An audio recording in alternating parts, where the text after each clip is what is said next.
there are people in every community who have a bigger view than their own self-interest.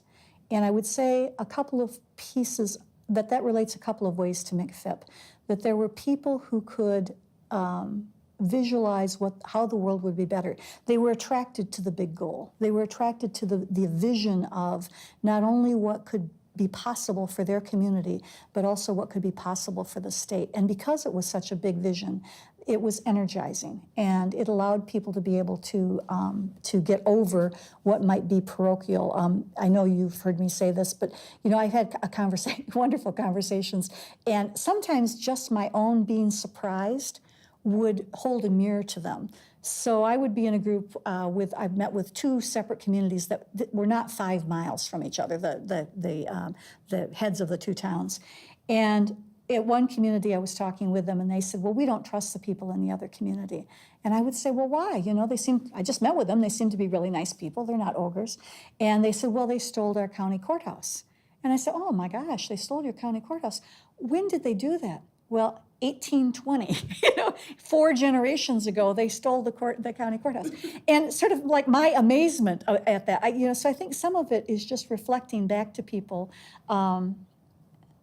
what their the way that they envision their reality, and then being able to talk to them about, well, here you are now, but here's where you could be, and and you don't lose anything. That there are ways that we can structure this so that there is no harm. I think one of the things in all of the relationships in Michigan that has been critical has been people look out for each other to make sure that when something happens, that damage isn't done. Not only do I benefit, but you benefit, so that I'm not exploiting you for my own benefit. So in the case of two small community foundations, they both win.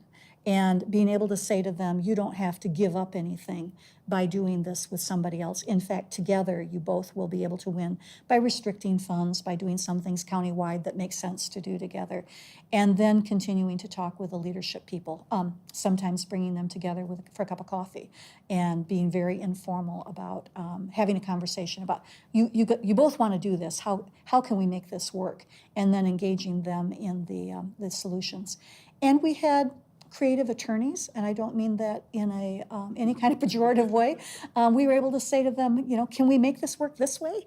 And the field is flexible enough that just because it hadn't been done before doesn't mean that there wasn't any reason not to do it that way. So we were able to put together partnerships and umbrella organizations that had sub-funds underneath them and other ways. And again, because of the flexibility in the grant, we were able to say to people, little community A, you probably can raise enough money to get $500,000 from Kellogg, but medium-sized community B, you might be able to raise the 2 so you could get $1 million. Well, if we put you under one umbrella, Kellogg will approve $1.5 million. So the fact that you all were willing to say, let's not punish the little community by coming together with a larger community made a huge difference. It gave us the opportunity to build win-win scenarios.